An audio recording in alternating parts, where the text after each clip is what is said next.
धान खरीदी शुरू हुए 50 दिन पूरे हो गए। अभी तक एग्री स्टेक पोर्टल पर किसानों का पंजीयन होना बाकी है। हजारों किसानों को टोकन नहीं मिला है। सोसाइटी में धान खरीदी की लिमिट को पहले कम किया गया, किसानों के विरोध के बाद बढ़ाया गया, अब फिर कम कर दिया गया। आखिर भाजपा सरकार चाहती क्या है? छत्तीसगढ़ के किसानों ने, मजदूरों ने भाजपा का बिगाड़ा क्या है? ये सारी समस्याएं क्यों सामने आ रही हैं, आज इस वीडियो में जानते हैं।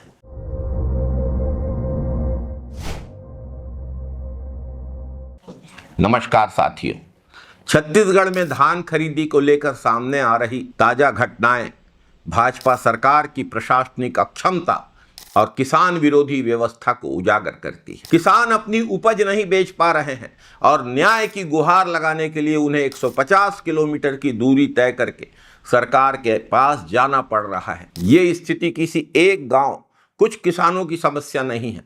भाजपा सरकार में कृषि प्रबंधन की गंभीर विफलता का जीता जागता सबूत है। किसानों ने धान बेचने की सभी जरूरी औपचारिकताएं पूरी की थी। पटवारी और राजस्व विभाग के अमले के द्वारा सत्यापन करवाने के बावजूद डिजिटल पोर्टल पर गलत जानकारियां भरी गईं। राजस्व विभाग की अक्षमता के कारण, नाकामी के कारण किसानों को अयोग्य घोषित कर दिया गया। न किसानों को समय पर पंजीयन मिल पा रहा है, न टोकन, न वे अपनी फसल समर्थन मूल्य पर बेच पा रहे हैं। जब गलती प्रशासनिक तंत्र की है, जब गलती राजस्व विभाग की है, तो उसका दंड किसान क्यों भुगतेंगे? टोकन की समस्या पर हमने कई बार बात। धान खरीदी शुरू होने के महीनों पहले हम अपने चैनल के माध्यम से भाजपा सरकार को बताते आ रहे हैं कि धान खरीदी की तैयारी पहले से होनी चाहिए, नहीं तो बाद में किसानों को समस्याओं का सामना करना पड़ेगा।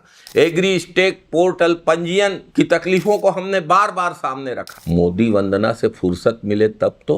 दरअसल भाजपा सरकार चाहती ही नहीं है कि धान खरीदी हो। जो धान खरीदी का लक्ष्य है, उसका 50% धान भी अभी तक भाजपा की सरकार नहीं खरीद पाई है। स्पष्ट है, भाजपा सरकार के शासन में कृषि व्यवस्था में कागजी दावे ही किए जाते हैं, वास्तविकता कुछ और है। समय रहते इन त्रुटियों को गंभीरता से नहीं सुधारा गया तो किसानों का भरोसा शासन प्रशासन से उड़ जाएगा। कई जगह तौल में ज्यादा धान लिया जा रहा है। अगर सूखत की समस्या है तो सूखत की समस्या का समाधान करने के लिए सोसाइटी के अधिकारी कर्मचारियों की मांग को पूरा करना चाहिए।